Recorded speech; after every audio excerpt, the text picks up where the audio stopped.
ஆதாம் ஏவாள்ல இருந்து தான் மனிதர்கள் தோன்றினார்கள் அப்படின்னு எவ்வளவு பேர் நம்புறீங்க? நான் ஆதாம் ஏவாளை ஏற்றுக்கொண்ட ஒருத்தர் இருக்கேன். சரி, குரங்குக்கே போனோம்னாலும் வச்சுப்போமே. இப்போ நானும் டார்வின் தத்துவத்தை ஒத்துக்கிறேன்னு வச்சுக்கங்களேன். குரங்குல என்னடா நாடார் குரங்கு, செட்டியார் குரங்கு, பல்லர் குரங்கு, பறையர் குரங்கு, தேவர் குரங்கு, பார்ப்பன குரங்கு இப்படி இருக்குமா? குரங்குல எப்படி சாதி வந்துருக்கு?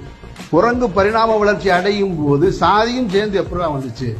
அப்ப அந்த கேள்வி வரணும்ல. அப்படின்னா சாதின்னு ஒண்ணு இல்லவே இல்லைன்னு வரும். சரி, ஆதாமும் ஏவாள் தான் இந்த பூமி பந்தை உருவாக்குனாங்க, அவங்க தான் முதல் மனிதர்கள்னா ஆதாமும் ஏவாளும் முதலியாராவா பிறந்திருப்பாங்க? யோசிக்கணுமா இல்லையா? அவங்க என்ன சைவ பிள்ளைமாராவா இருந்திருப்பாங்க? ஐயரா இருந்திருப்பாங்களா, ஐயங்காரா இருந்திருப்பாங்களா, முஸ்லீமா இருந்திருப்பாங்களா, கிறிஸ்தவரா இருந்திருப்பாங்களா, கிறிஸ்தவ நாடாரா இருந்திருப்பாங்களா, இல்ல தலித் கிறிஸ்தவரா இருந்திருப்பாங்களா? அப்ப சாதி என்பது இடையில் இந்த மனிதன் சொருகிறது. எந்த மனிதன்? அவன் தான் அந்த ஆரியன், அந்த சனாதன தர்மம்.